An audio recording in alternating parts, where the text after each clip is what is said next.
Make money, money, make money, money, money, make money, money, make money, money, money. Hello, everybody, and welcome back, finally, to the Fantasy Wildcard DFS show. We are back for another rip-roaring season of NFL football, and of course, with that, you're going to play some daily fantasy sports, aren't you? Yeah, you are, because you're a degenerate listening to this show. We know it, right? We got me and Kev, the best two from the Fantasy Wildcard team. We're right in here. We're going to talk some cash lineups. We're going to talk some GPP tournament plays as well. Kev, we launch into it. Cash lineups. How are people making some money in their cash lineups? I mean, first of all, it's such a great feeling to be back. Logging into the DraftKings, seeing the money remaining in the account, it's a great start to the upcoming season. I know that's a feeling you had as well. And kicking off in cash, we want to make money, don't we? Just like you said. So a little bit of a old school rendition. I think Frank the Tank was on the way there. But look, I think cash lineups, how I'm approaching it this week, first point of call for me is popular volume running back plays. So I think looking at the slate and the sort of the price list, I really like plays in that 6K to 7K range. Guys like Alvin Kamara, Joe Mixon, Rashad White. I think they're great picks for the volume, chalky running backs in cash lineups. I also like that at wide receiver, you don't necessarily have to pay up for cash. I think you can go for a more balanced type of lineup. There's question marks over the big hitters at wide receiver. So I think the top five have all got question marks. If I had to pick one out of those top five, I'm going Tyreek, just because of the high over-under. With obviously the question marks surrounding his thumb injury. A guy that I also want to highlight, and I think what we have to just pick out is that in cash, you're just trying to follow and understand what the masses will do, and they will drag you along. I think Drake London at 6K, wide receiver 18 price on the week should be popular. He goes in redraft as a borderline top 12 wide receiver. So that's a really cheap price based on the slate. I also like Terry McLaurin at 5,600. Someone that's the clear number one target for the Commanders. Yes, it is Jaden Daniels' first game in the NFL, but I just feel he's the clear-cut guy, tons of volume. So I like him. QB-wise, home favourites with a strong over-under is what I'm targeting. I think Josh Allen at the top price, 8K. It's a great price. I think Kyle is competent enough on the other side to make it a contest. Tua, 7K in the Florida Bowl, and Baker Mayfield at 5-6 at home to the Commanders. Moving then to tight end, Evan Ingram, 5.5K. I think, first of all, road dog, high over-under, great matchup. And actually, 4 of his best 5 games last season came on the road. When it comes to cash, last position I'm going for is defense and special teams. The Bears are one I'm looking forward to. 4.5 point home favorites versus the Titans. Defense was really strong for them last season. 7 games where they had double digits. And at 3,400, I think they're appealing.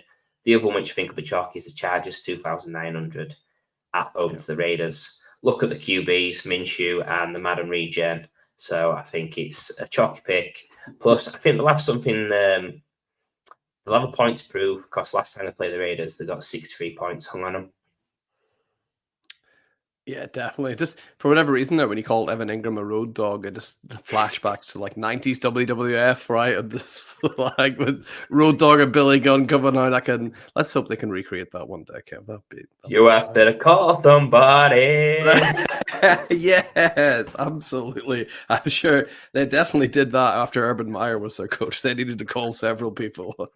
So for me this week in the cash lineups, just because it's going into week one, people might say they know what's going to happen, and they might base things off last season, but we know so much changes with coaching staff, with players, with personnel. So everything right now is projected. So with this week one in particular with cash, I want to be even more safe than normal. So you mentioned him, Josh Allen for me. I'm not worried about Josh Allen no matter who's involved here. So I'm looking at guys like Josh Allen. I'm avoiding people like Gardner Minshew who are in a new offense. I'm even avoiding the rookies, even though I do like Jaden Daniels. He's more of a GPP kind of guy for me for this week. So just until I see who's fully settled in, running backs, the guys you mentioned as well, people like Ramondre Stevenson, who we know don't really have too much of competition. Ramondre's just underneath that 6K mark at 5.9K. I think he's pretty good value. Bijan Robinson a bit more expensive, but we know now that Arthur Scott is gone, he's actually going to be the guy. And at 7.7K, I think that's pretty nice. And just in general, I'm avoiding the messy backfields for these cash plays. The Chargers, the Commanders, the Raiders, where there are, still question marks around who is going to be that bell cow running back, or are they going to have a bell cow running back at all? I'm just staying away for now, just until things become a little bit more clear. And I'm just looking for wide receivers. You mentioned it, that mid-range price. Guys like Godwin in 5.8, Terry McLaurin 5.6, Christian Kirk if he's healthy at 5.5. I really like that. You're not breaking the bank, and they've got a really safe floor. And then you've got players that would normally be a slam dunk and normally be safe. Guys like Justin Jefferson. I'm holding off in cash for now, Kev. Even though I love me some Justin Jefferson, I just don't know what's going to happen. In terms of the defense and the special teams, I don't trust Sam Darnold to have a clean game. I'm looking at teams like the New York Giants for a little bit cheaper. And I've seen the really bad pick. I think the Jags were somewhere in the middle of the road for defense and special team. I'm never picking any defense against the Miami Dolphins because they can just light you on fire every week. So for cash, I'm going to avoid the Jags just in case the Dolphins come out swinging, just like we've done in this show for sure. Swinging and singing. Absolutely swinging and singing. So that's kind of my thoughts for the cash lineups. Kev, do you think that's obviously last year? This was my very first year doing DFS last year. Did pretty well. Still have cash in the bank from last year. What do you think about that? Is that conservative approach, especially for week one? Is that something that you think other people should be looking at too? I think it's a great idea. Obviously, as the season gets into progress, you get more data points, you get more information, so you can then start to really see what are the slightly riskier plays. Like cash, you do want to be relatively conservative and sort of play for the fairway, take the iron off the tee as such if you're using a golfing reference. But I like the fact that a lot of what we said aligns, and I think the one player that we both mentioned, well, a couple was Josh Allen, but Terry McLaurin, really interesting guy. Maybe his name will come up a little bit later on in the show. Oh, I think he might. You'll have to stick around to find out as we move over from cash into, this is the big one, right? This is what people always think. How am I going to spend that million whenever I win the Millie Maker, right? So it's the GPP, it's the tournaments. Kev, what are you doing for tournaments this week, and what are you going to do when you win the Millie Maker? Yeah, it's always about how you spend the first million. Yeah, you've got to be thinking back to back at least. You've got to be thinking big. So yeah, when it comes to tournaments, there's different ways you approach it. Seasons past, I thought about quarterback and stack initially, but just looking at the overall slate and everything, the massive thing that jumped out at me was running back two. Like paying down, there's a lot of values there that I saw. I spoke about on the Dynasty show that I really loved the messy backfields with sort of second year guys in them. So Ty J. Spears at 5,100. There's Chase Brown 5K. The big one that stands out, Jaleel McLaughlin 4,300 at the Seahawks. It's a pick where in GPP, if you're getting McLaughlin in your lineup as you're running back two, you've got so much cash. You can do whatever you want with that. I think with the lower pricings to begin the season as well, you could have a Josh Allen, a Dalton Kincaid, and a Marvin Harrison Jr. as your stack and bring back. Jaleel McLaughlin's going to help counterbalance that and give you something a little bit different and something that's super cheap. And you've got to think about 4,300. If he gets 12, 15 points, that's all he needs to do in this lineup. So he's someone that I think if people want to get a little bit crazy in your large fields, that's one way to go. I think looking at some of the key matchups, within the slate, Miami, Jacksonville, Buffalo, Arizona, Indianapolis, Houston are the ones which people are going to gravitate towards. The high over-unders, it's the better players on the slate, the sexy games that's going to be occurring. But I'm liking the Commanders and the Bucks. I think both sides that have got interesting pieces. Jaden Daniels at the QB 13 price, £5,700. He's a guy that I've been banging the drum about for redraft, for Dynasty, for best ball, for DFS as well. Let's throw DFS in there as well. I think it's a slate without Lamar, Mahomes, Hurts, and Love who all play early on in the week. So QB 13 price for a guy that's going round about that range in redraft, which makes him an even bigger value with the 4 big dudes off that slate. I think that's fantastic. You can easily pair him with Terry McLaurin. And then on the other side, you mentioned Godwin. There's players like Mike Evans that are excellent in GPP as well. So that's something I like. Anthony Richardson is someone I want to mention as a standalone pick, someone that's a home underdog, which I think is interesting, a high over-under, a player that had the highest fantasy points per drop back in 2023. That ceiling is immense every week in your GPPs. In terms of stacking him, I don't think you have to do that. I think you can play him naked on his own. Michael Pittman Jr. had some tough contests against Texans last season, but if I did have to stack him, I quite like the idea of Adonai Mitchell at 3,800. Someone that he's been playing 2 wide receiver sets on the outside. He's someone that's got that big play in him. And also, just thinking about the whole landscape, early on in the season, rookie wide receivers, massive values before the price corrects in my eyes. Yeah. So that's a sneaky pick. I think tight end, it's a mess as always. Engram at 5.5 is the one that stands out. Pitts 4.6 is an interesting one, but also quite like Noah Fant, 4K in that Broncos revenge game if you like to have your ass tickled with feathers. And defense, special teams, I'm just looking to spend as little as possible. I think thinking a little bit contrarian, Patriots, I think it's defensive-minded coach, someone that's was stronger away from home last year. Jamar Chase, if he doesn't play, it's going to become chalky, so I'd avoid it then. But if he does play, the big chance is going to be rusty. So I think the Patriots pick for me, that's on the basis Jamar Chase plays and it gets more people off him when you're looking to get unique. Yeah, absolutely love those, Kevin. We kind of have a lot of similarities here as well. Like we talked about the cash lineups earlier where I'm trying to be as safe as possible with this. I'm almost going the opposite. I'm looking for that risk, especially on, you mentioned it, those rookies take it now while they're cheap. And I'm also just looking for people that I'm not really looking at the price too much because I'm just looking for the absolute game wreckers. We mentioned Anthony Richardson. He's 6.3, but he is a potential game wrecker. He could be the number 1 scoring, player in any DFS week at any stage. And so could Devon Achane at 6.8K. This guy is another game wrecker. He could come in and blow that value out of the water at 6.8K. Game record. Yeah, right. He just blows things up. Absolutely. And so I'm looking at Richardson. I'm looking at Achane. Then we mentioned the messy backfields earlier. I'm taking a punt on Gus Edwards. I think he might be the guy there at the Chargers. So if I'm going to take a chance on anyone, I'm going to go with Gus Bus for now. And it's a risk I'm willing to take at 5.3K. Then other guys, think most people here are going to be looking at, well, the Texans. A lot of people might go Diggs because he's a veteran. A lot of people will go Nico Collins. So again, a way to get different. Go for Tank Dell at 5.5K.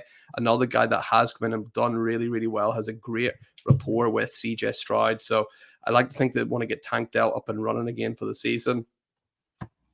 I think Brian Thomas Jr. here at 4.7K. We'll maybe have a little chat about Brian Thomas soon. We'll go into more detail, but I think 4.7K is pretty good for Brian Thomas Jr. there in that matchup against Miami. And then, I mean, are we sleeping on Devontae Adams? Not a lot of people talking about Devontae Adams. Still an absolute live dog for sure. He is quite expensive at 7.6K, but if you make those adjustments, other places you can fit a guy like Adams in. I don't think a lot of people are taking Adams at that price. But against this Chargers team that are new, we don't really know what's happening with him. I think Adams is going to be Minshew's number 1 look, number 2 look, number 3 look, number 4 look. He's just going to throw it to Devontae Adams, basically, Kevin. That's all he's going to do. So I like Adams in there at 7.6K. You mentioned Kyle Pitts at tight end. I really like that as well at 4.6. And then defense and special teams, I'm just looking, can I find a turnover? Who's got a turnover in him? I mentioned Sam Darnold earlier, so we'll not double dip at him. Will Levis is going to throw an interception, right? So give me the Bears, just so they can pick up a couple of interceptions, maybe run one home for a touchdown. That's what we're looking for, an explosion play.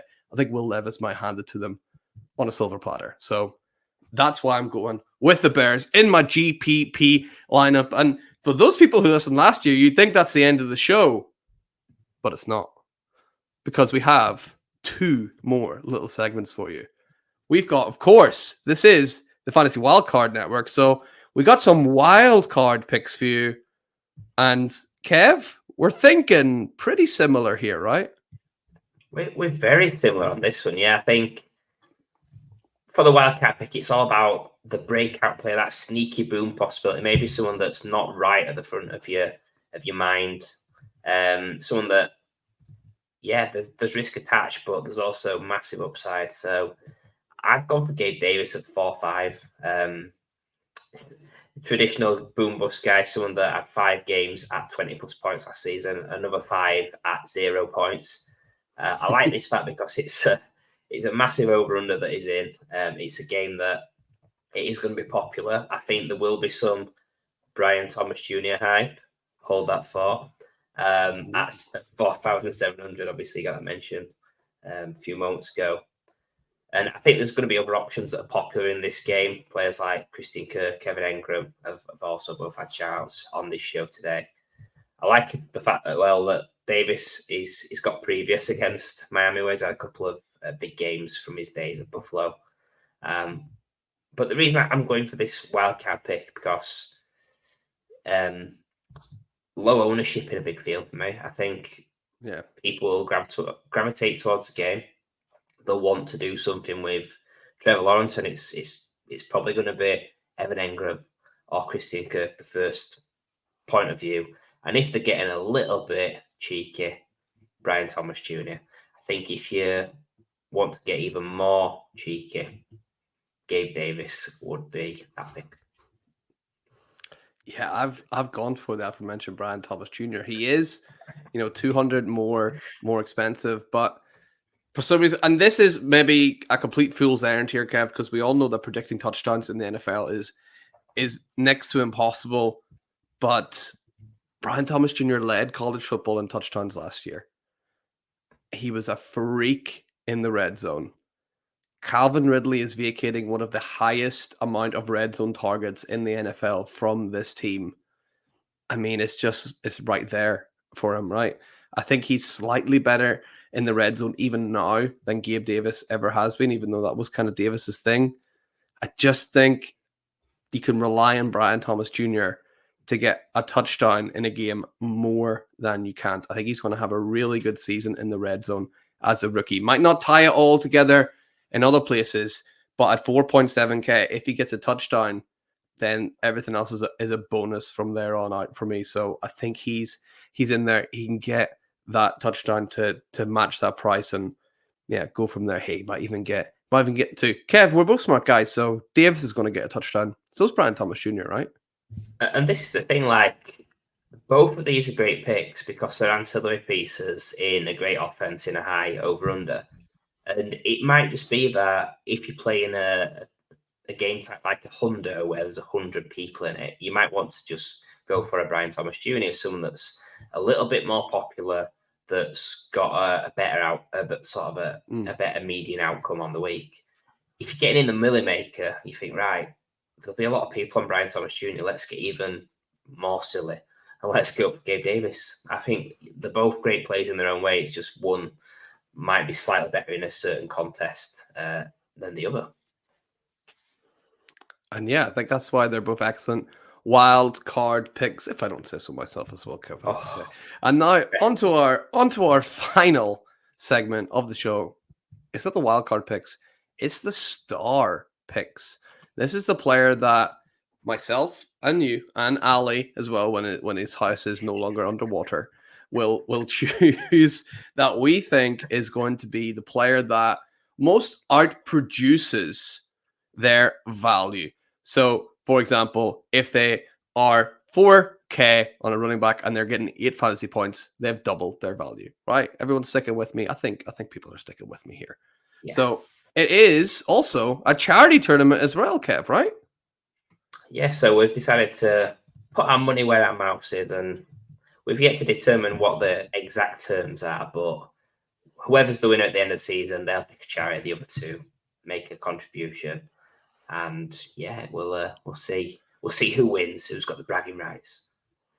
The charity for me will be my honeymoon fund, just letting you know in advance. That will be my charity that you'll be needing to. God knows I need the cash for that. So let's see who we've got. Well, Kev, let's get this one out of the way. Ali's gone for Terry McLaurin. What do you think about that? So it's interesting because we've both said Terry McLaurin, which I think that means that we like the play this week. I think as well, obviously, I don't know if people know this, but Ali's a Bucks fan, and the Commanders play the Bucks. So it's interesting that Homer's made that sort of selection, probably because he knows that defensive secondary is questionable, to say the least.